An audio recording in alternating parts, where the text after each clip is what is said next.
Bonjour à tous. Nous sommes ravis de vous accueillir pour ce second aparté et donc ravis aussi de la présence de Philippe Gambier aujourd'hui. Aujourd'hui, nous allons discuter de la gamification ou comment intégrer le jeu dans sa pratique professionnelle. Mais avant de lancer cet aparté et nos discussions, Marine sera l'animatrice aujourd'hui.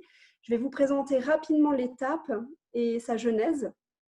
Donc, l'étape, c'est le fruit du travail de la Fabrique RH, qui est le laboratoire d'innovation publique de la préfecture de la région Île-de-France. Et pendant toute sa saison 3, la Fabrique RH a œuvré pour penser avec un panel d'une trentaine d'utilisateurs issus d'une quinzaine d'administrations, un espace de travail du futur. Donc, nous avons imaginé cet espace de travail du futur et tous ses aspects clés, c'est-à-dire son environnement, son aménagement, sa programmation, j'y reviendrai, mais aussi les valeurs que nous souhaitions insuffler dans cet espace. L'étape, c'est le premier espace de coworking qui est gratuit et dédié aux agents publics, quelle que soit la fonction publique. Il est situé en plein cœur de Paris, dans le 9e arrondissement, et nous visons l'accueil d'agents publics, à la fois des télétravailleurs, qui ne souhaitent pas forcément travailler uniquement chez eux et qui veulent retrouver un collectif de travail original et stimulant. On vise également les travailleurs nomades, qui veulent aussi s'économiser des temps de transport avant, après ou entre deux réunions. Et aussi les membres d'une équipe projet qui ont besoin d'un tiers-lieu à la fois neutre et créatif pour avancer sur leur projet.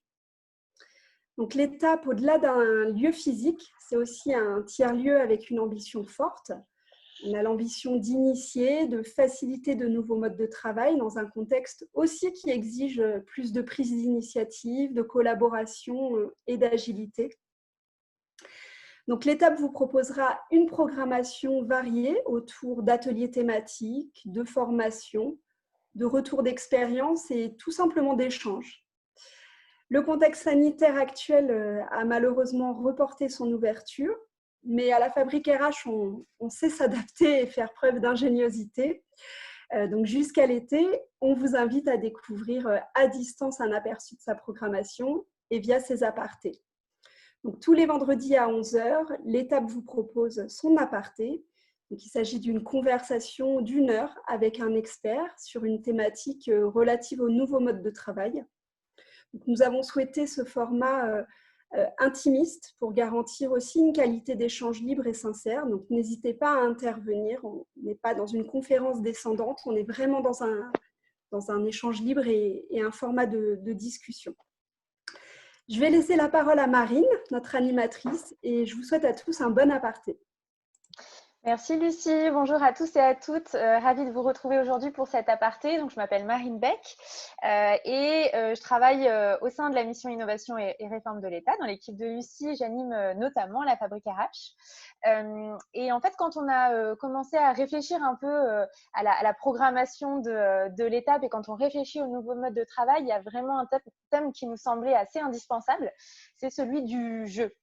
Parce que finalement, le jeu, on le sait, c'est une pratique qui est à la fois utilisée, encouragée très naturellement pour les enfants à l'école, pour leur apprentissage, mais on a l'impression que dès qu'on intègre la sphère professionnelle, tout d'un coup, jeu et travail sont philosophiquement, étymologiquement absolument incompatibles. Et il se trouve que dans des labs similaires aux nôtres et dans d'autres organisations, on sent poindre quand même un certain mouvement de jeu sérieux. Et pour cet aparté, on voulait aborder en toute franchise ce que les ressorts ludiques peuvent réellement apporter à notre pratique professionnelle, quels sont les atouts et puis les limites de la gamification. Et pour échanger sur ce sujet, on a la grande chance d'accueillir aujourd'hui Philippe Gambier. Merci à lui d'avoir accepté d'intervenir sur ce thème. Philippe Gambier, il est responsable du conseil en organisation de la mairie d'Ivry-sur-Seine et président de l'Association nationale des conseillers en organisation, l'ANCO, mais il est aussi diplômé en ludopédagogie et il a les mains directement dans le cambouis parce qu'il a créé lui-même un jeu qui s'appelle JDI, booster votre esprit d'innovation. Donc voilà, Philippe, je te laisse la parole. N'hésitez pas tous et toutes à mettre vos questions, vos remarques, vos interrogations dans le chat ou à lever la main et on vous donnera la parole au fur et à mesure. Très bien. Donc, bonjour déjà à tous et à toutes. Déjà, je voulais remercier Marine et Lucie pour l'invitation et me donner cette opportunité de m'exprimer sur le thème de la gamification. Sachant que, bon, désolé Lucie, je suis pas tout à fait un expert.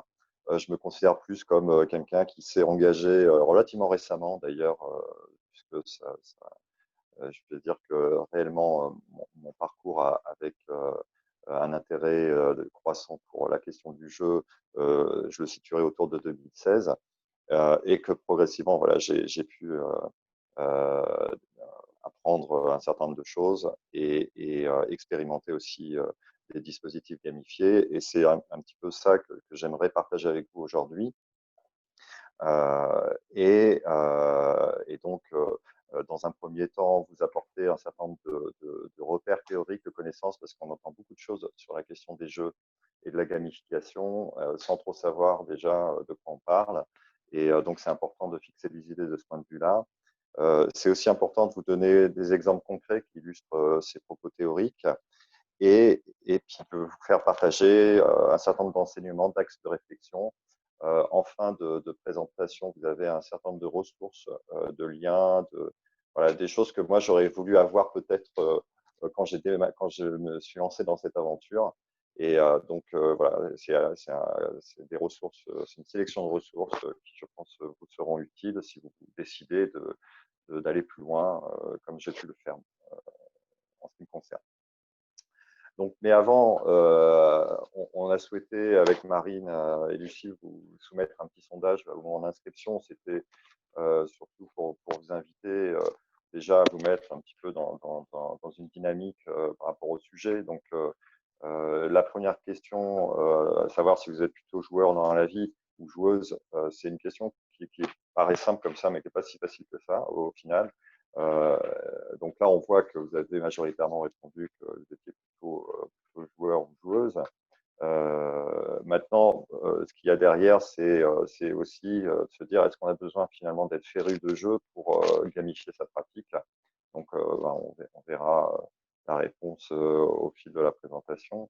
Euh, et puis, en fait, à travers cette question, c'était aussi de vous inviter à vous interroger sur votre rapport au jeu, que ce soit d'ailleurs des jeux vidéo, des jeux de plateau ou autres. Voilà. Ensuite,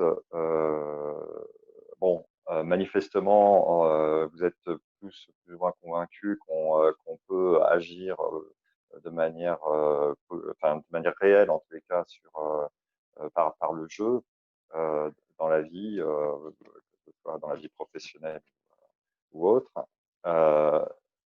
Que vous avez aussi déjà expérimenté le jeu en situation professionnelle. Ce qui serait intéressant d'ailleurs, ce serait de voir en situation professionnelle si c'est réellement sur votre temps de travail ou si c'est sur des temps périphériques, ce qui est souvent aussi le cas quand on expérimente le jeu au travail. Et ce qui est intéressant aussi de voir, c'est que vous êtes quand même un cas à être en attente sans doute de clés, de billes pour pouvoir vous prononcer sur le fait de recommander ou pas le jeu au travail. Donc voilà, j'espère qu'à travers les éléments que moi je vais vous apporter et les échanges qu'il y aura tout au long de l'aparté, vous aurez finalement vous sortirez convaincu du fait que le jeu, c'est quelque chose d'intéressant pour l'aspect professionnel. Alors peut-être, avant de parler de jeux sérieux ou de gamification, quelques mots quand même sur la notion de jeu. C'est vrai que souvent, en fait, en français, le jeu, ça désigne à la fois un objet et une activité. D'ailleurs, c'est intéressant de faire le parallèle avec l'anglais qui fait la différence entre le game et le play. Vous avez également donc Roger Caillois, qui est quelqu'un qui est un théoricien des jeux très connu, qui, dans les années 50, a écrit un essai, Les jeux et les hommes, qui est un essai que je vous invite vraiment à lire. Et lui, il a travaillé sur une classification et il fait notamment la distinction entre la païdia, ce qu'on va considérer comme étant du jeu spontané, un peu comme les gamins qui jouent là, en arrière-plan avec un ballon, et le ludus qui va être là, une forme plus structurée en fait, de jeu. Donc pour rester sur les jeux de ballon, ça va être typiquement des compétitions sportives de basket, de football, etc. Donc avec des règles établies et tout un cadre très, très structuré. Alors sur les caractéristiques, en fait, au final, on se rend compte que dans la nature, le jeu est très présent. Il suffit d'observer un petit peu ce qui se passe dans le monde animal. Là, je vous ai pris une petite animation qui montre des petits oursons là, qui sont en train de jouer spontanément. On voit bien qu'ils ne sont pas dans quelque chose qui correspond à un besoin essentiel, soit pour se nourrir, soit pour répondre à une agression. Ou, voilà, ils font semblant en fait voilà, de se provoquer, de se faire mal, etc. Mais au final, il n'y a pas d'incidence sur donc c'est vraiment très, très spontané. Et alors quand on essaie de réfléchir à la fonction que pourrait avoir le jeu dans le monde animal, on voit bien qu'on est autour des interactions sociales et puis de l'apprentissage en fait. Et on se rend compte que chez les humains bah, aussi, le jeu est très présent depuis l'histoire de l'humanité. Donc là, je cite dans ma présentation un historien néerlandais qui a écrit dans les années 30, pareil, un célèbre essai qui s'appelle Homo Ludens. En fait, par son titre, il fait référence à Homo sapiens, Homo faber, donc l'homme qui réfléchit, l'homme qui fabrique, et l'homme qui joue. Donc c'est vraiment pour insister sur la fonction essentielle que recouvre le jeu, selon lui, pour les sociétés humaines. Quelque part, ça structure les rapports sociaux entre les individus. Et il fait notamment le rapport entre jeu, culte et culture.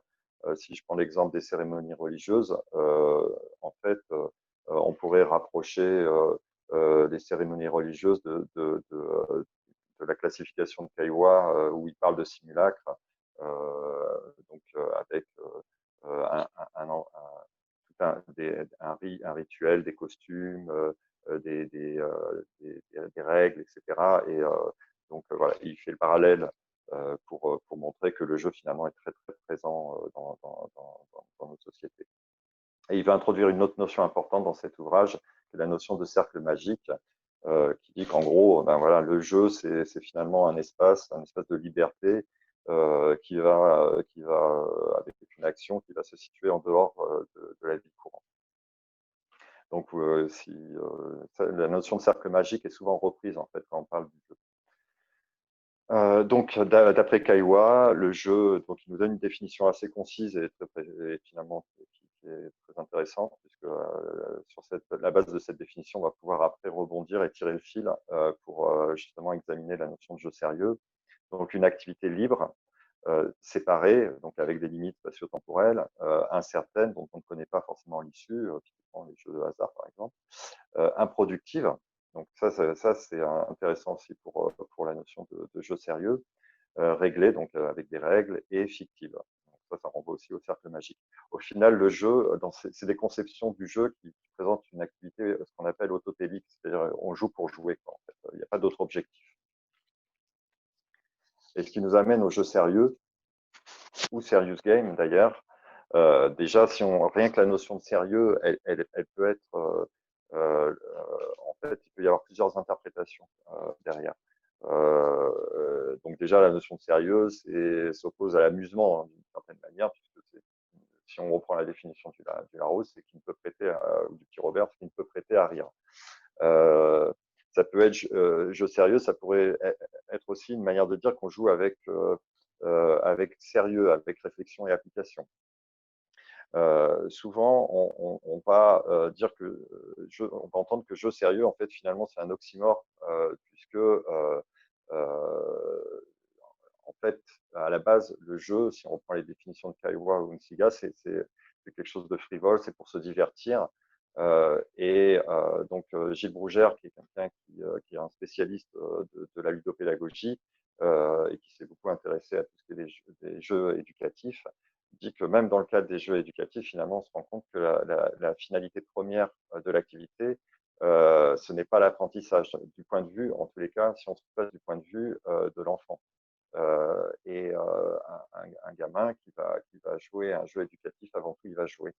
Alors que l'enseignant, lui, va avoir un objectif derrière, entre guillemets utilitaire, qui va être l'objectif de faire apprendre, de transmettre un certain nombre de connaissances aux enfants en utilisant le jeu qu'ils considèrent comme étant peut-être plus dynamique et plus intéressant pour susciter l'engagement des enfants.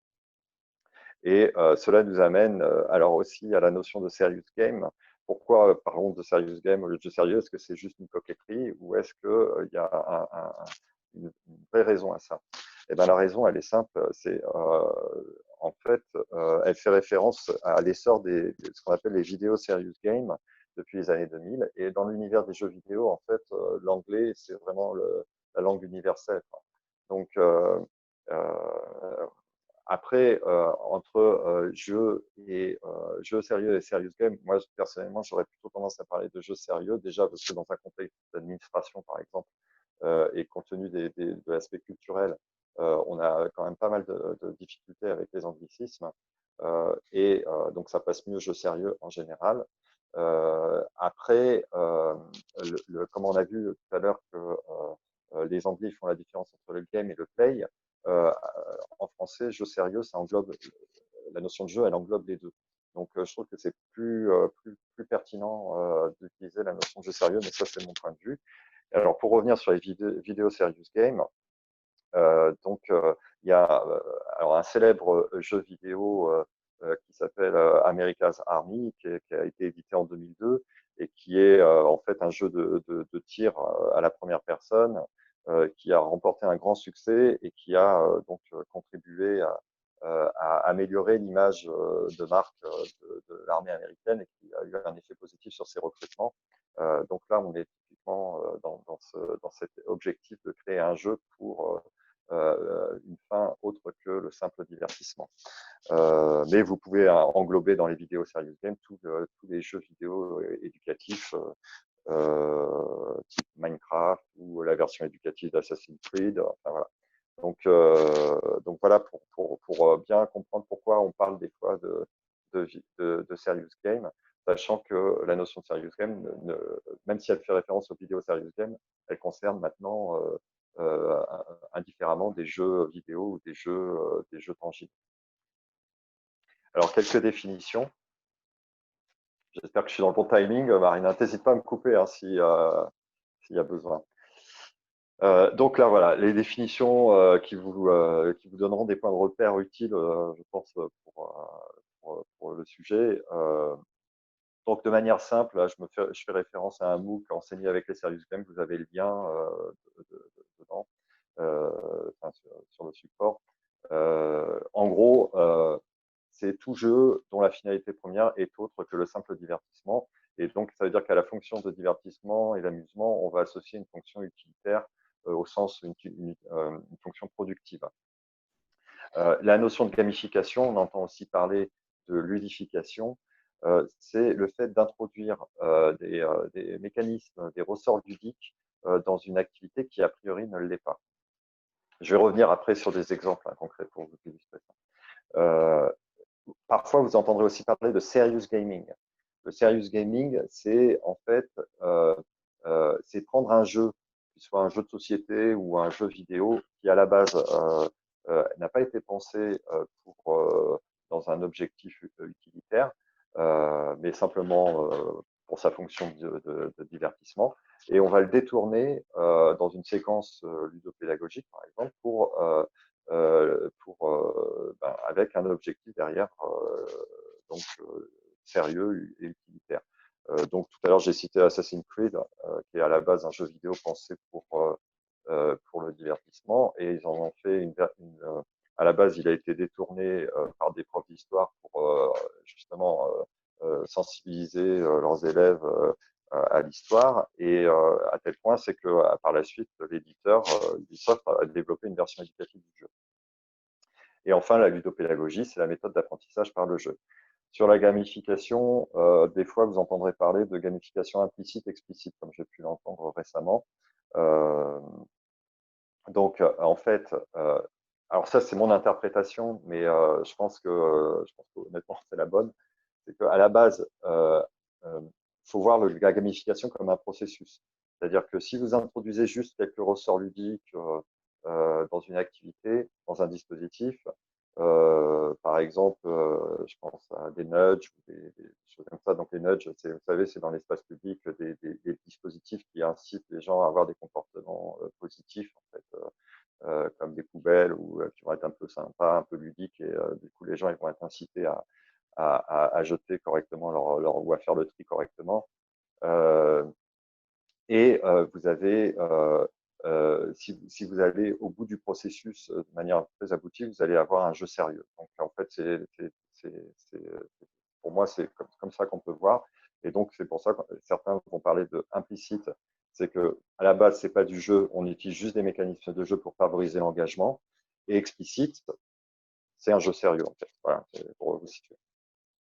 Voilà, on peut aller sur les quelques exemples que je vous ai pris parce que voilà, j'ai voulu aussi m'appuyer un peu sur l'actualité. Donc typiquement là, dans l'image du restaurant de Bangkok où on voit qu'ils ont mis des pandas sur les chaises, c'est pour respecter la distanciation physique, donc liée aux contraintes sanitaires. Et donc là, on voit qu'ils utilisent finalement un jouet donc pour avoir un effet concret en fait sur l'application des mesures sanitaires, et ce qui passe beaucoup mieux vis-à-vis des clients, ce qui en plus détend l'atmosphère. Enfin voilà. Donc là, on est typiquement dans un exemple de gamification. Vous avez un jeu de cartes sur le télétravail qui a été réalisé par la plateforme RH Occitanie. Donc, c'est en 2017. Et en fait, c'est un jeu de cartes avec un certain nombre de questions autour du télétravail. Et donc, typiquement, qui est un jeu qui incite à à échanger sur la question du télétravail, à acquérir aussi des connaissances. Voilà, donc il reprend le système assez classique des jeux de cartes. Le Lego Serious Play, ça peut-être vous avez certains d'entre vous, je ne sais pas si vous avez eu l'occasion de participer à ce type d'atelier. Voilà, là aussi c'est de la gamification, quoi. On détourne un jeu à la base qui est donc là on est sur vraiment de la gamification et donc du serious gaming, du détournement, puisqu'on prend un jeu à la base enfantin et que tout le monde connaît, qui sont les Lego, pour l'inscrire dans des séquences beaucoup plus sérieuses d'émulation, de mobilisation d'équipes autour de différents sujets. Donc là, moi, c'était un atelier que j'avais animé avec des collègues lors des ETS, des entretiens territoriaux de Strasbourg 2019, sur le thème de la coopération. Et on avait une partie de l'atelier qui était consacrée à une animation Lego Serious Play.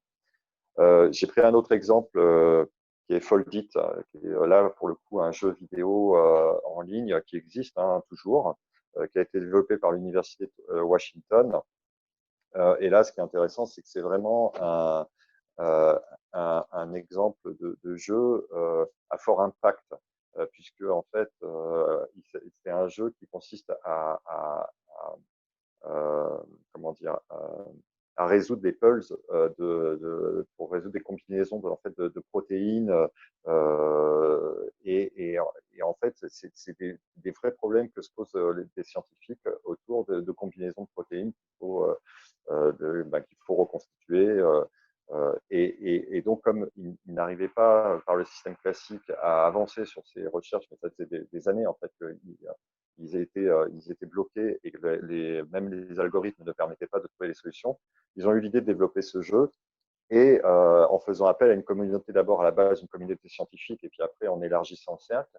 Et les gens se sont amusés à essayer de résoudre les combinaisons des pulses en fait, de protéines. Et au final, ils ont réussi en quelques semaines à résoudre des problèmes auxquels ils étaient confrontés depuis très longtemps, et ce qui a permis en fait des avancées notables dans le domaine de la recherche sur le VIH. Donc vraiment, je vous invite à aller voir le site de Foldit, et vous verrez, ils expliquent tout ça très bien, et c'est assez bluffant. Et ça, c'est typiquement un exemple de jeux sérieux. Et puis, je vous ai pris un autre exemple. En fait, c'est un jeu sur les biens communs de sensibilisation qui a été développé par. C'est un escape game. Parce que en fait, j'ai pris l'escape game parce que l'escape game aujourd'hui est très à la mode. Et donc, ce qu'on pourrait appeler un serious escape game, donc, qui a été prototypé à l'occasion de la dernière semaine de l'innovation par la DIPP. Et voilà, pareil, là, vous avez des références, si vous voulez aller voir, ils expliquent un petit peu en quoi ça consiste, mais c'est différents cas pratiques qui illustrent les définitions que je vous ai données juste avant. Alors, je vais quand même revenir un petit peu sur la fonction utilitaire du jeu, puisque en fait, on voit bien que finalement, c'est une approche qui s'oppose à ce qui est porté par les théoriciens des jeux que sont Kaiwa et Huizinga, puisque Kaiwa lui vous dit qu'en gros, un jeu, c'est une activité improductive, et là, on est en train de dire le contraire avec la fonction utilitaire du jeu, et que deuxièmement, le jeu, il a un impact, il cherche à avoir un impact sur le réel, ce qui va un peu à l'encontre du cercle énergique de Huizinga. Et c'est pour ça que là, j'en profite pour introduire une nouvelle notion qui s'appelle, qu'on qualifie de jeu persuasif, et qui insiste sur le fait que ce sont des jeux, souvent des jeux militants, qui ont pour vocation d'induire des comportements positifs en fait, par rapport à des problèmes de société. Donc là, je vous ai pris un exemple à la fois de jeu tangible, la fresque du climat, qui est présentée sous forme d'atelier pédagogique. Il s'agit de reconstituer une fresque qui permet de réfléchir aux différentes causes du changement climatique de manière collective. Et vous avez aussi le lien Mall Industria. C'est un collectif, à la base, c'est un collectif d'artistes qui ont développé des jeux expérimentaux pour sensibiliser les gens à tous des grands problèmes que sont par exemple les inégalités, l'exploitation des ressources, les problèmes démocratiques, etc. Et donc, si vous allez sur leur site, vous avez tout un tas de jeux, des fois qui sont très perturbants, et qui vraiment visent à induire des changements de comportement chez les personnes qui vivent cette expérience de jeu. Alors, là, on parle de jeux sérieux, mais c'est important. Là, le thème, c'est quand même la gamification au travail. Donc, moi, je vais vous dire quelques mots quand même sur le jeu et management. Et en fait, faire référence à des travaux qui ont été menés par des sociologues du travail. Alors, on peut se dire que les jeux et travail, ça se côtoie depuis plusieurs décennies, et notamment dès le début du XXe siècle, à travers, par exemple, les jeux, les compétitions sportives par corporation, comme on a pu les observer. Alors, juste, je vous ai mis dans les ressources un lien vers un podcast sur ce thème-là, vraiment. Et d'ailleurs, j'ai pris l'essentiel des informations à partir de ce podcast. Je vous invite à l'écouter parce que c'est très intéressant. C'est donc la sociologue du travail Marie-Anne Dujarrier et l'anthropologue Emmanuel Savignac qui ont un échange autour de ça. Et donc, voilà. Et ce qu'elles disent, en gros, c'est ça. C'est que dans les années 50, Donald Roy a été observé une usine dans la métallurgie aux USA où il s'est rendu compte que pour échapper finalement au travail répétitif, un peu avilisant, les ouvriers, spontanément, ils organisaient des petits jeux finalement par rapport à l'horloge entre eux, etc., pour ce qu'ils appellent combattre la bête noire de l'ennui. Et ce qui est intéressant dans ce témoignage, c'est que 20 ans plus tard, dans la même usine, un autre sociologue, lui, il a eu une interprétation totalement différente. Il a dit, en gros, quand le jeu, lui, il a constaté que le jeu, il avait été récupéré par l'encadrement et par l'entreprise. Et comme ils avaient constaté que finalement, les ouvriers, ils étaient plus engagés et que ça permettait d'accroître les cadences, finalement, l'interprétation de ce sociologue 20 ans plus tard, c'était de dire que le jeu finalement est un outil d'exploitation entre les mains de l'entreprise. Donc là, on est plutôt sur une vision marxiste de l'utilisation du jeu par le management. Et puis à la fin en fait, à la fin du XXe siècle, on a vu une nouvelle tendance au développement du jeu en entreprise, qui était plutôt un jeu, développement des jeux sous le thème de l'épanouissement, le bonheur au travail, et donc avec une vision voilà, un peu plus les jeux créatifs, collaboratifs, etc., plus positive, on va dire, moins enfin moins peut-être moins, comment dire, moins conflictuel, quoi, par rapport à ce qu'était l'approche présentée précédemment par Donald Roy ou d'autres sociologues. Philippe, Agnès dans le Ouais, chat nous dit c'est un peu l'effet Hawthorne revisité. Je ne sais pas si ça te parle ou si Agnès veut nous expliquer. ouais, je veux bien qu'elle explique, ouais. Si elle, Je vais juste réactiver son micro. Yes. Vous m'entendez? Ouais, bonjour. Oui. Bon, ça c'est réaction typique des consultants en fait. Donc l'effet Hawthorne, c'était en fait une expérience qui avait été menée où on montrait que quand on s'intéressait dans un atelier de production, quand on a commencé, en fait, c'est arrivé dans les années 50, en fait, quand on a commencé à s'intéresser, il y avait eu un panel d'expériences et on avait montré que quand on avait dans l'atelier, on avait mis en place une forme de supervision et on s'intéressait et qu'on avait fait participer les personnes à une expérience, en fait, il y avait un gain de motivation, en fait, qui se dégageait par rapport à une simple, un simple contrôle. Donc, en fait, c'est un peu une référence un peu classique de conseil en organisation où on montre que quand on commence à s'intéresser au travail, eh ben, ça implique, en fait, et bon, c'est un peu une règle de base, j'allais dire, de la mise en place qui légitime aussi un peu l'intérêt du management, au travers de la valorisation et de la reconnaissance des ouvriers en fait au travail. Donc voilà. Mais là, je trouvais que c'était intéressant parce que le fait de participer, ça permettait voilà effectivement de jouer comme un levier de motivation. Voilà. tout à fait. Et Aline, dans le chat, nous demande, Philippe, quels sont les points de vigilance et les facteurs de réussite sur lesquels on peut s'appuyer pour quand on introduit le jeu dans sa pratique professionnelle. Mais je crois que tu vas l'expliciter juste après. Ouais, j'y viens. Justement. Alors déjà, on peut s'interroger sur les avantages de la gamification. Selon moi, c'est surtout qu'on est, comme disait Agnès, c'est un levier de motivation, un levier d'engagement, ça favorise les interactions. En général, ça va stimuler la créativité, les apprentissages, enfin en tous les cas, c'est ce qu'on va rechercher. Ça minimise la prise de risque, puisque même si je disais qu'avec le jeu sérieux, on s'éloigne un peu de la notion de cercle magique, en fait, souvent une intervention, un dispositif gamifié, vous allez avoir différentes séquences et vous allez avoir une phase de préparation, une phase de jeu en tant que telle, l'activité. Donc là, qui va être peut-être entre guillemets le cercle magique, et une phase de débriefing qui va permettre le retour au réel et voir comment les enseignements qu'on tire de l'expérience de jeu. Et le fait de minimiser le risque, c'est de vraiment se dire que quand, par exemple, on fait un jeu de simulation, des jeux de rôle et tout comme ça, on n'est pas dans la réalité. Donc, si on fait des erreurs, des choses comme ça n'a pas de conséquences.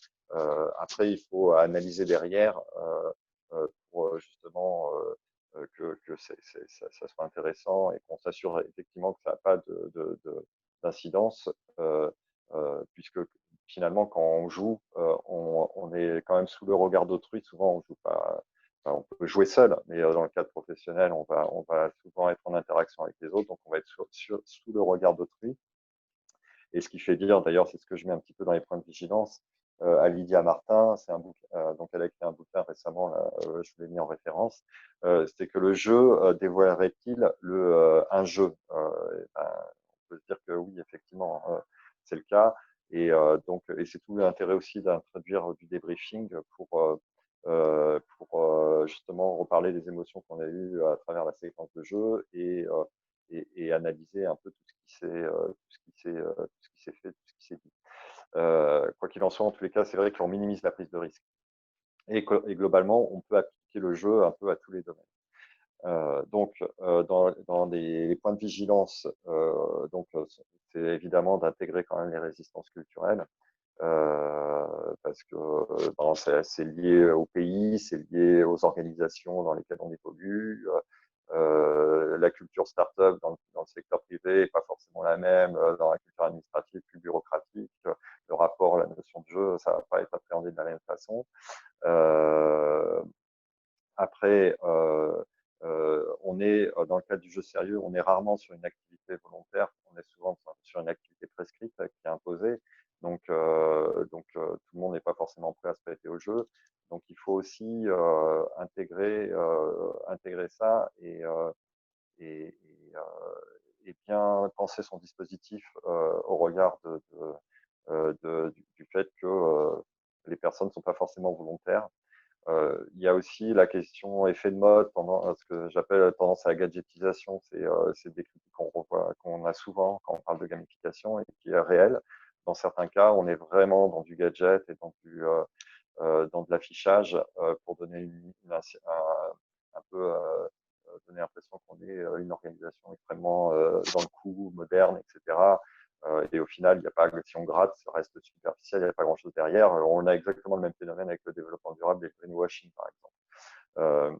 Et alors, sur toutes ces vigilances, hier, j'ai entendu l'exemple que je ne connaissais pas et que j'ai découvert lors d'un webinaire sur un bad buzz qui était celui de Pôle emploi sur This is the Job. Peut-être certains en ont entendu parler. Où en fait ils ont voulu reprendre les codes de The Voice pour en fait sélectionner des demandeurs d'emploi sur des postes en présence de vrais employeurs qui étaient finalement entre guillemets les jurys, le jury de The Voice. Donc là, en gros, c'était pour obtenir un job. Et donc là, on n'était pas du tout dans la stimulation, on était vraiment dans la vraie vie. Et au final, ça partait d'une bonne intention puisque l'idée c'était de lutter contre la discrimination et avec tout un travail préparatoire des candidats. Et au final, ça a été perçu comme plutôt humiliant et dégradant et que ça a été finalement pas du tout ce qu'avaient anticipé les concepteurs. Et donc là, faut quand même faire très attention quand on s'embarque dans ce genre je pense qu'ils se sont laissés un peu griser par quelque chose qu'ils sentaient comme étant une bonne idée.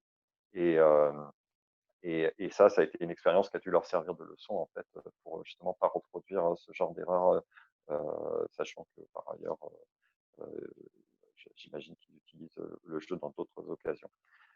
Justement, Florent disait ouais. que chez le Pôle emploi, ils utilisent aussi apparemment le jeu, mais plutôt jeu vidéo, pour pouvoir s'entraîner virtuellement, j'imagine, à des entretiens annuels d'évaluation.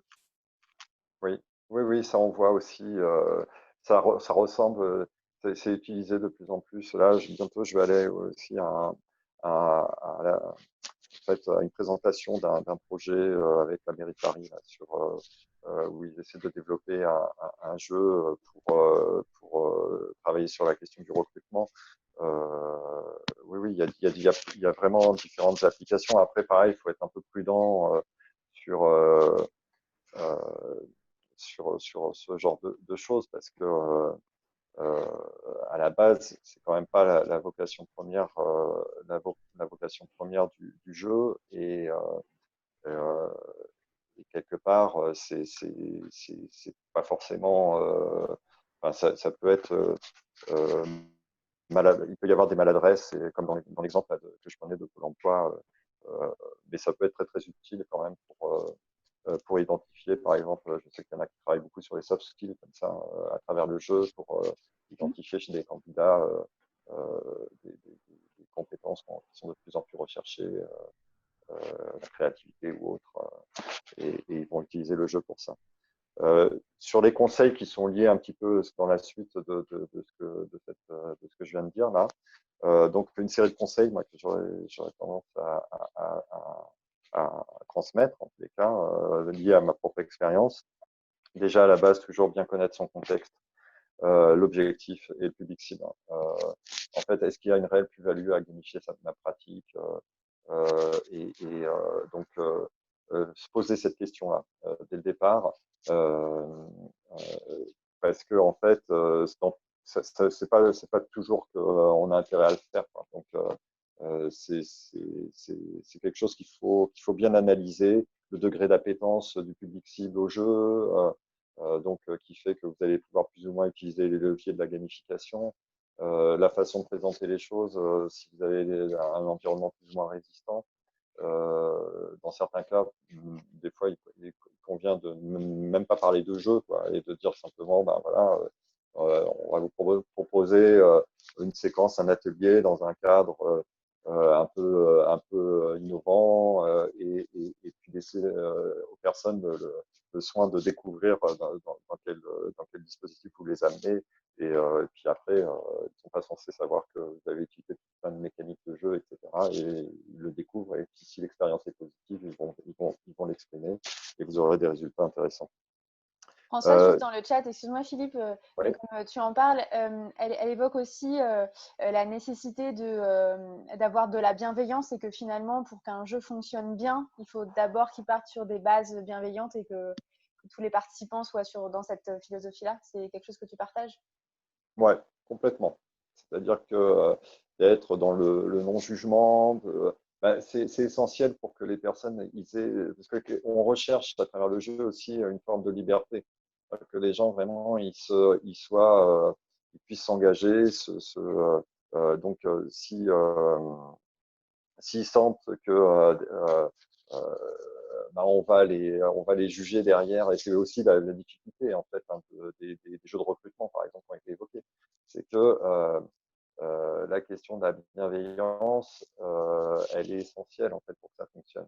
Et donc ça fait partie des choses à poser dès le départ quand on introduit par exemple un atelier ou un jeu sérieux.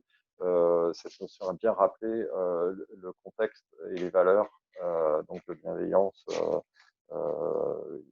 qui va faire que tout le monde va être dans un bon état d'esprit. Donc, ce que je voulais aussi vous dire, c'est construire son intervention. Brief, scénario d'activité, débrief, évaluation. C'est souvent ce dont les gens ils vont être des fois un peu polarisés sur l'aspect jeu, l'activité, et alors qu'en fait, il y a tout un travail à faire en amont et tout un travail à faire après, si on veut. Euh, Par exemple, moi, j'avais fait un atelier pour produire des idées ou réfléchir sur tu as mentionné, Marine, le jeu d'innovation JDI. Et en fait, dans ce jeu, à la fin, il est proposé aux participants, à l'issue du débrief, des défis à emporter. C'est-à-dire que là, ils ont réfléchi, ils ont eu des mises en situation par rapport à la question d'innovation dans les organisations. Et l'idée, c'est qu'ils repartent avec un petit défi, un truc qu'ils vont pouvoir faire dans leur organisation, dans leur environnement de travail, et passer à l'action, en fait. Et ça, c'est super. Moi, je pense que c'est super important, en fait, que les gens, ils n'aient pas juste l'impression qu'ils ont vécu un moment sympa, fun, stimulant, et puis que derrière, ça retombe comme un soufflet. Donc, il y a vraiment cette notion d'évaluation et de débrief qui sont pour moi très importantes. Je vous ai mis le modèle cépage de Julien Alvarez, que vous avez aussi en référence, qui vous aide à construire justement une intervention ludopédagogique. La question d'intégrer les observateurs, moi, ça, je trouve ça hyper intéressant, notamment pour la métacommunication, surtout si vous êtes sur des jeux de cohésion, des jeux où vous êtes vraiment axé sur les aspects managériaux. Le fait d'avoir des observateurs, là encore, en bienveillance, comme disait la collègue tout à l'heure, c'est super intéressant pour faire progresser aussi les équipes et les faire réfléchir à leur mode de communication. Je dirais aussi équilibrer entre le game design et la réponse aux besoins. Je trouve que moi personnellement, je suis pas expert du jeu, je suis pas à la base, je suis pas game designer, même si j'ai été amené à produire un jeu qui est une expérience tout à fait intéressante. Mais si en fait vous équilibrez pas les choses, vous allez avoir soit une expérience de jeu totalement insipide parce que en fait vous maîtrisez pas les mécaniques de jeu et vous n'avez pas été bien accompagné, bien conseillé par des gens dont c'est le métier ou qui connaissent bien tout ce qui fait tous les ressorts qui suscitent l'engagement. Et inversement, si vous avez qu'une approche game designer ou le type passionné par le jeu, etc., lui, il va vous embarquer dans un truc souvent compliqué d'appropriation, coûteux, etc. Et donc, il y a le risque de rater sa cible parce qu'au final, les personnes ne vont pas non plus s'engager parce qu'ils vont être trop axés sur le jeu et pas suffisamment sur l'objectif utilitaire qu'il y a derrière. Et puis, surtout, ce qui est, à mon avis, super important, c'est de se dire, on n'a pas besoin d'être joueur au final pour aller introduire de la gamification. Il vaut mieux avoir quand même une petite appétence, mais vous n'avez pas besoin d'être expert de jeu pour aller pour développer ça. Chacun peut le faire à son niveau. Mais par contre, ce qui est important, c'est qu'à partir du moment où vous vous engagez là-dedans, c'est vraiment de s'ouvrir et d'acquérir une culture du jeu et pour savoir de quoi vous parlez. Si vous êtes amené à travailler sur un cahier des charges avec des game designers ou même des professionnels des jeux sérieux qui ont l'habitude d'animer des activités, etc., c'est important de bien connaître les choses pour être crédible et puis pour être précis dans sa commande, par exemple. Et donc, moi, je vous invite à multiplier les expériences de jeu. On parlait du serious gaming, par exemple. Si vous voulez vous amuser à des fois, concevoir un jeu, c'est super compliqué. Même si ça peut être une expérience super intéressante, par exemple en participant à une game jam où là, vous allez prototyper en 3 jours un dispositif de jeu sur une thématique donnée. Mais plus facile, c'est de maîtriser la construction d'une intervention pédagogique et d'intégrer peut-être des jeux existants et de les détourner.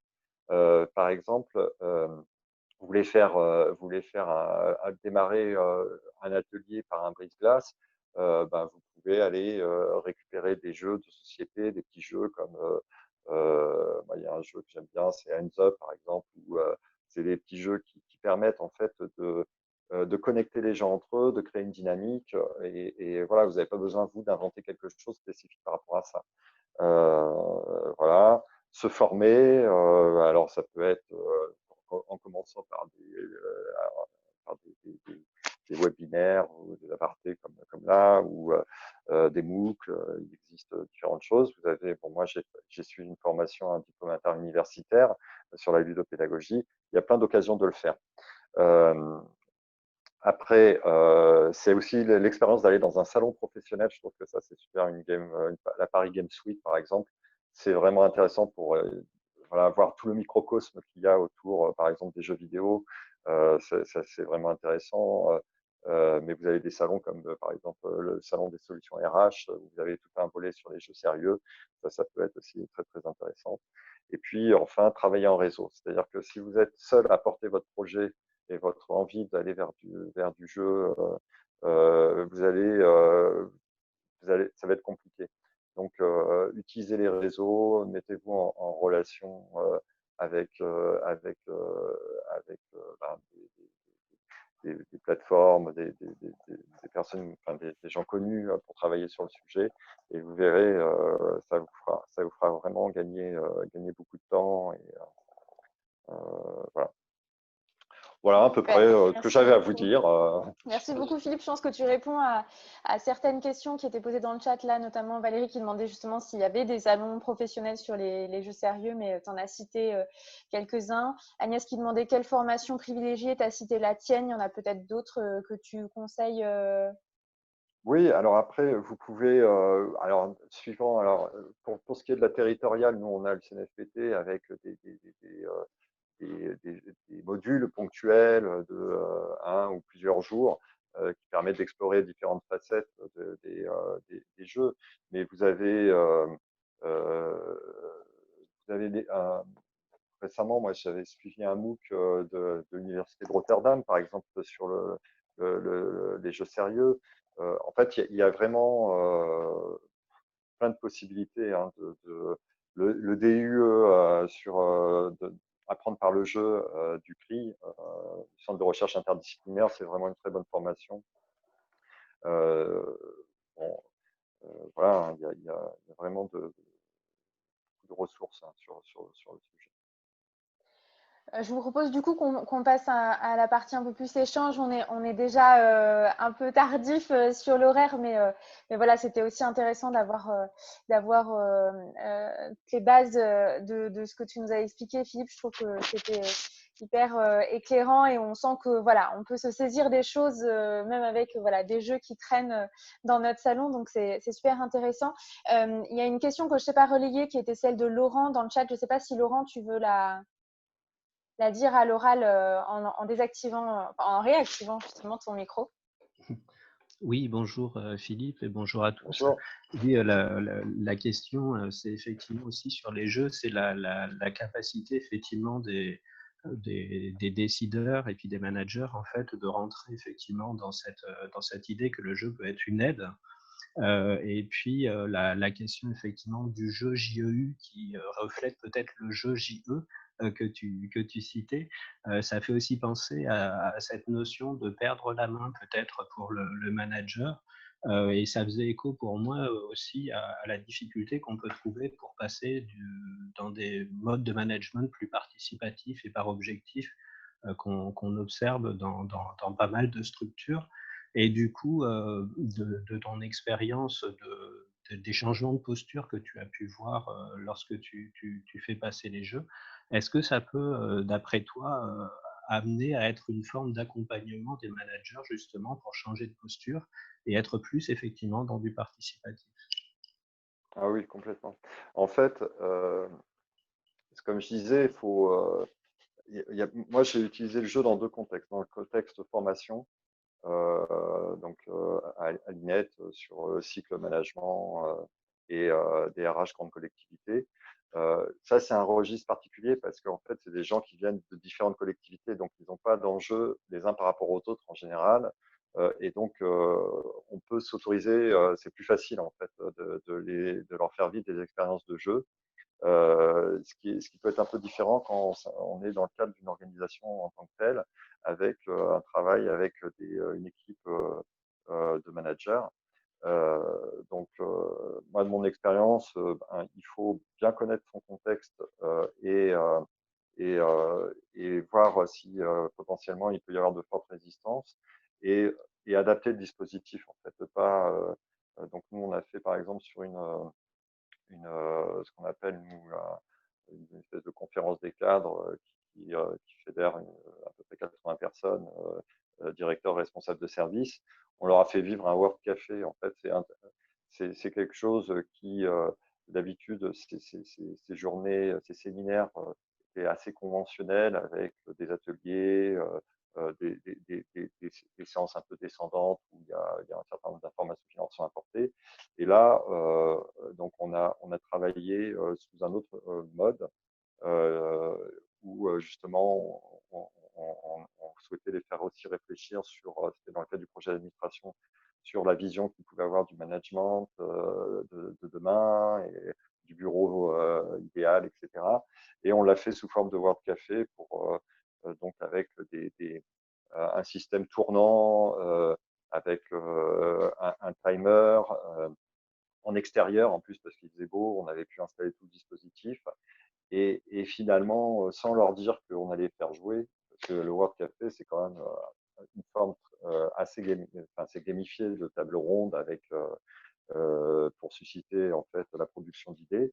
Et ben on leur a aussi un peu démontré que en utilisant des ressorts ludiques, on arrivait à des résultats très intéressants pour ben déjà qu'ils ont pu tous derrière échanger de manière beaucoup plus qualitative que ce qu'ils faisaient habituellement, puisque c'est des petits groupes, c'est très dynamique, on consigne tout, toutes les idées, en fait, on ne perd pas la matière de ce qui est exprimé, et il y a un système en plus de fertilisation lié au World Café qui fait que on repart toujours des réflexions de la table précédente, etc. Donc c'est très dynamique, et ça a contribué, je pense, à acculturer un peu le management à des méthodes un peu innovantes qui s'inspirent du jeu, quoi.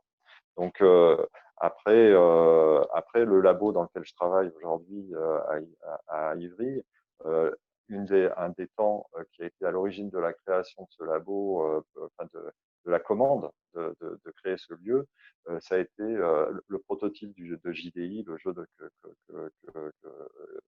que j'ai créé sur justement la sensibilisation à la question de l'innovation.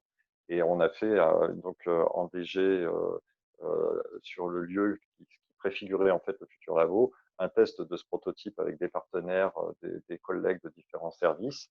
Et en fait, ça a été une évidence derrière qu'il fallait qu'on aille vers la création d'un labo interne et axé sur l'innovation managériale.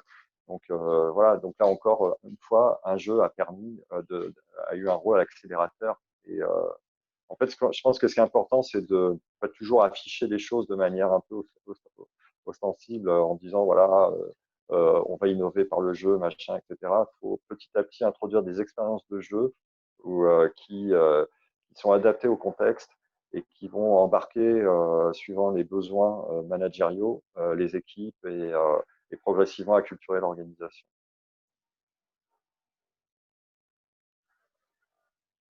Voilà. Il y a d'autres questions? N'hésitez pas à lever la main ou des réactions. Parce qu'on a beaucoup parlé la semaine dernière avec Marie-Paul Le Gall. C'est marrant parce que ça fait vraiment le pont sur la notion de droit à l'erreur. Et il y avait beaucoup de questions sur finalement comment on arrive à pousser cette philosophie-là, à l'ancrer dans nos fonctionnements administratifs. Et je trouve que du coup, le jeu, tel que tu nous l'as décrit, ouvre aussi cet espace de liberté qui peut peut-être permettre d'introduire cette notion-là et ces réflexes-là de manière un peu implicite, mais le temps que ça pénètre aussi un peu dans l'organisation, c'est peut-être un espace sécurisant pour tout le monde pour le permettre. Et en termes de management, c'est sans doute aussi super intéressant. Comme Laurent disait dans le chat aussi que quand tu t'expliquais la notion de jeu sérieux, que finalement, de dire jeu sérieux, c'était peut-être aussi plus rassurant dans une structure que de dire juste jeu, et que quelque part, ça pouvait aussi faire tomber certaines barrières ou certaines résistances au sein de nos propres organisations. Après, moi, je pense qu'on n'est pas obligé d'afficher la notion de jeu sérieux au final. C'est-à-dire que c'est vrai que si on commence à utiliser des termes, il faut les définir, pour que les personnes, parce qu'ils ont leur propre représentation derrière, si vous parlez de jeu sérieux à quelqu'un qui n'est pas forcément fan de tout ça, il va peut-être l'interpréter de manière négative et encore pire si vous parlez de serious game. Et on ne sait pas en fait comment vos interlocuteurs ils reçoivent en fait ce que vous leur dites. Donc moi, je pense qu'il faut être assez prudent dans ce cadre-là et adapter quelques éléments de langage simples. C'est des ateliers un peu innovants où on va travailler sur la créativité, par exemple, où on va être plus sur la cohésion, l'émulation. On va faire réfléchir les gens ensemble. Et ça, c'est déjà, je trouve que ça passe beaucoup mieux. Et puis, il faut démontrer que ça fonctionne quelque part. Hein. Il y a vraiment un enjeu à bien analyser les choses en amont, commencer petit peut-être, pour minimiser la prise de risque, se faire des alliés et travailler, commencer à culturer aussi son organisation en s'appuyant sur les alliés. Je suis désolé, je vais étendre le téléphone. Moins d'enjeux sur le jeu, nous dit Florent. Est-ce que du coup, il y a d'autres questions qu'on a encore le temps de prendre? On a un petit mignon à l'écran. N'hésitez pas à lever la main. Ou Fanny, pardon, j'avais pas vu votre signe. Fanny, je vous en prie, vous pouvez réactiver votre micro. Merci. En fait, je pense, comme disait Philippe, le plus important, enfin moi, ce que je retiens, c'est de bien connaître le contexte, les objectifs et le public. Parce que surtout, si c'est dans une démarche où on est un peu hésitant, ça peut vraiment, le fait, comme dit Philippe, de commencer petit et de développer, je pense que c'est ça qui peut faire que ça marche et sans utiliser des termes de jeu sérieux, mais amener la chose petit à petit et vraiment que ça soit adapté. Sinon, je pense que ça peut vraiment on peut vraiment passer à côté de quelque chose alors que l'objectif et le but étaient recherchés et pouvaient être bons dès le départ. La politique des petits pas. Après, si vous avez un jeu physique qui est réellement un jeu, quoi, mais que derrière, il, a, il, il est clair qu'il permet de travailler sur des objectifs utilitaires. On parlait par exemple de la fresque du climat ou le jeu justement JDI qu'on a créé. C'est pas gênant de les afficher comme des jeux parce que c'est vraiment. Il y a pas très très longtemps, j'ai été aux archives départementales des 78. Ils ont créé un jeu qui s'appelle Réseau, qui est en fait un jeu qui est destiné à valoriser le fonds départemental sur l'histoire de la résistance. Et donc, ils ont créé tout un jeu autour de ça. Bon, bah, là, c'est pas gênant parce qu'on sait que derrière, ça fait partie en fait, c'est assumé en tant que tel et que on voit bien de toute façon là, on va pas faire semblant de dire que c'est pas un jeu alors que les gens ils arrivent avec une boîte de jeu avec tout ce qui est les éléments de jeu quoi. Mais derrière, il y a eu tout un travail qui a été fait justement pour que on se limite pas juste à l'expérience, à l'activité de jeu, et que tout ce qui soit fait justement au moment du débrief, au moment de, puisque en fait, il y a une continuité qui se fait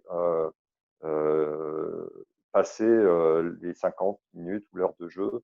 Vous avez tout un travail qui est souvent d'ailleurs beaucoup plus long, qui va permettre d'approfondir. Alors dans le cas de réseau, les gens sont renvoyés vers des pièces des archives qui ont servi justement à alimenter le jeu et avec des spécialistes, des archivistes, des historiens qui vont expliquer un certain nombre de choses.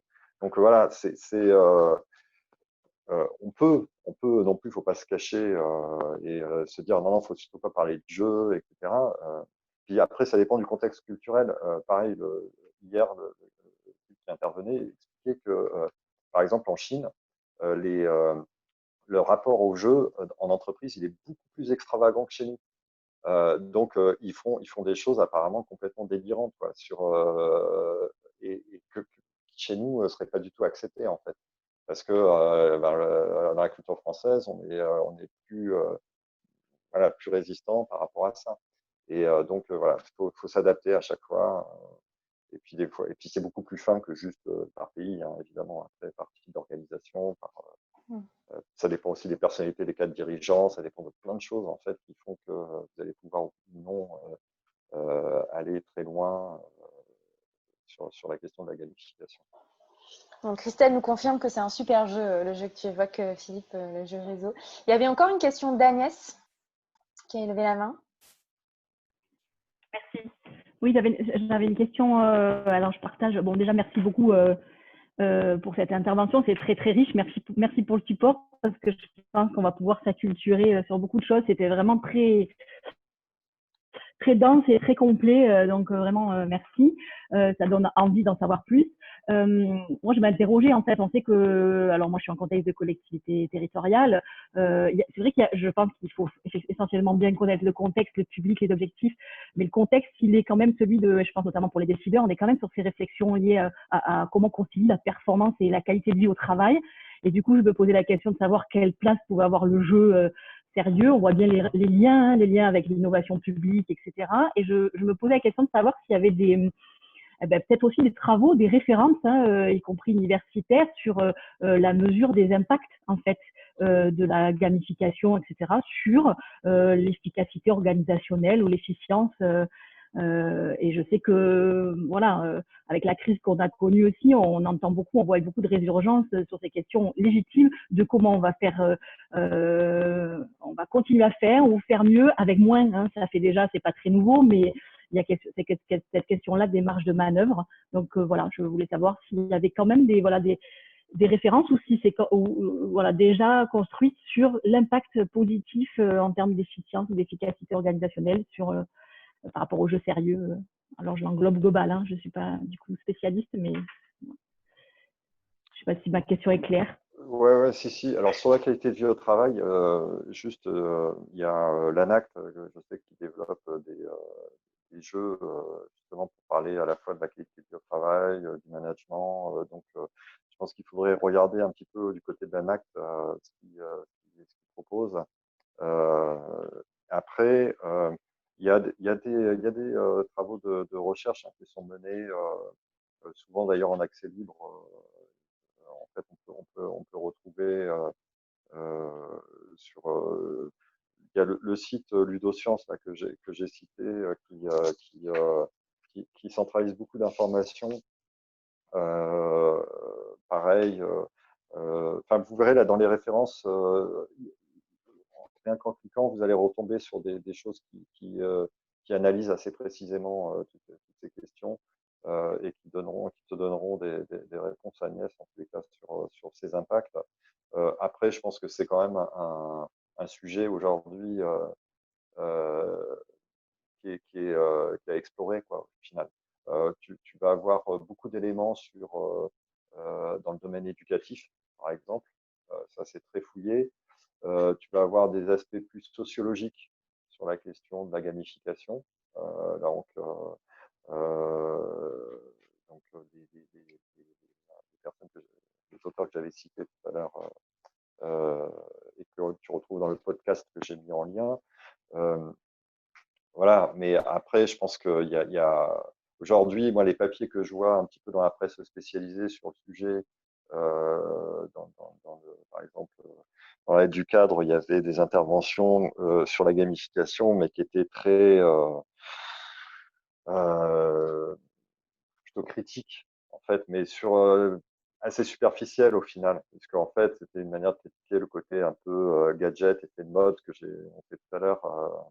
C'est la philosophe là, de Funès qui est très critique sur ce sujet aujourd'hui qu'on invite un peu dans beaucoup de colloques de machin, et qui dit qu'en fait on infantilise les collaborateurs.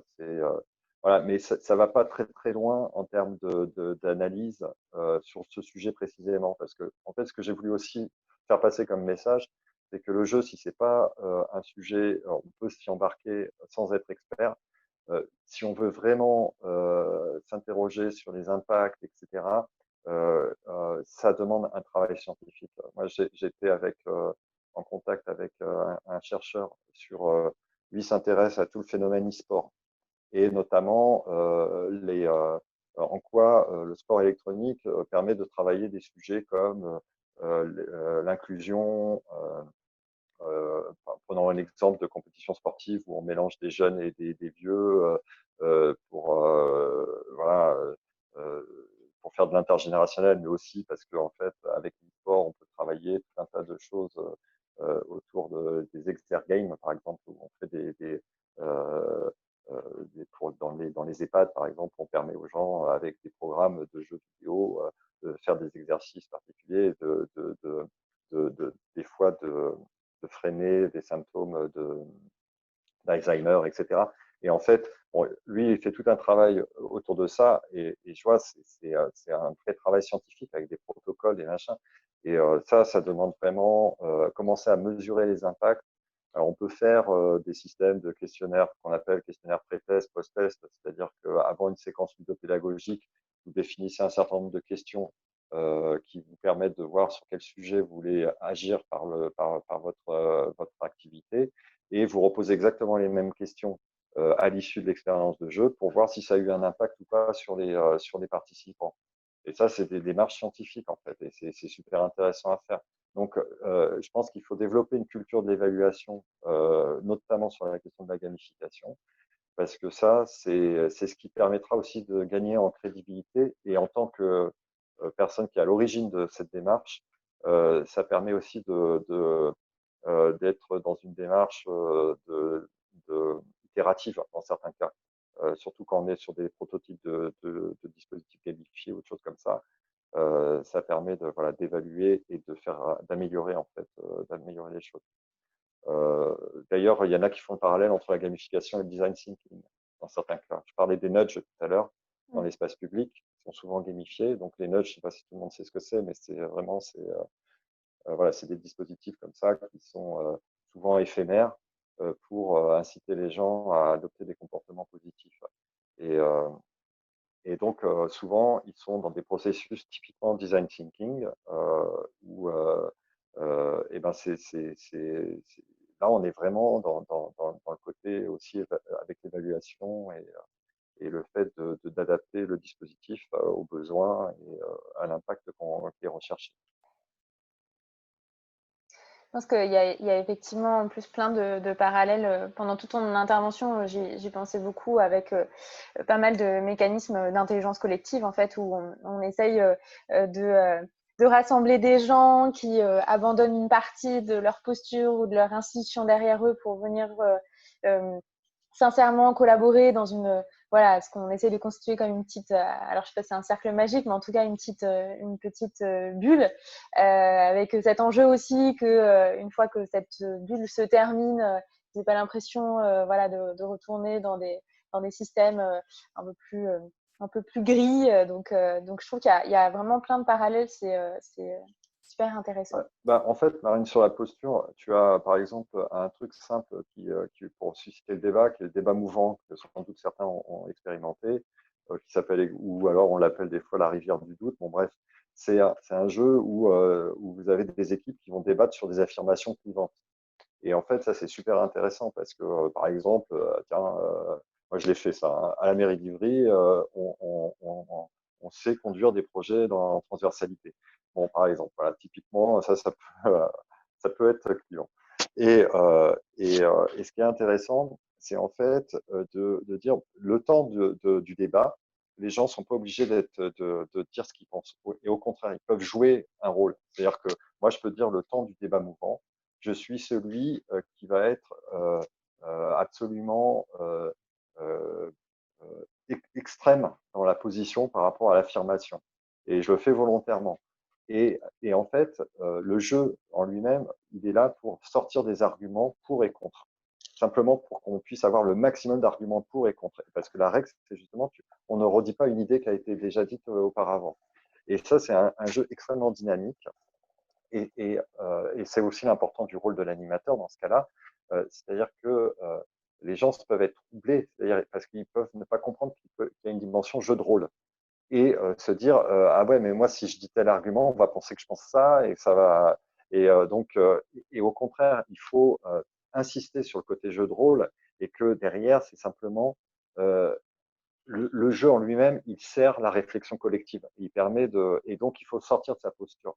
C'est-à-dire que moi, si je suis DG et que je participe à ce jeu-là, je peux très bien jouer le rôle de l'emmerdeur qui a envie d'être le gars qui fait rien avancer, etc. Mais dans le cadre de la séquence, je suis protégé par le cercle magique, en fait. Mais derrière, je sers l'intelligence collective parce que je vais faire sortir des arguments, je vais faire réagir mes collaborateurs, etc.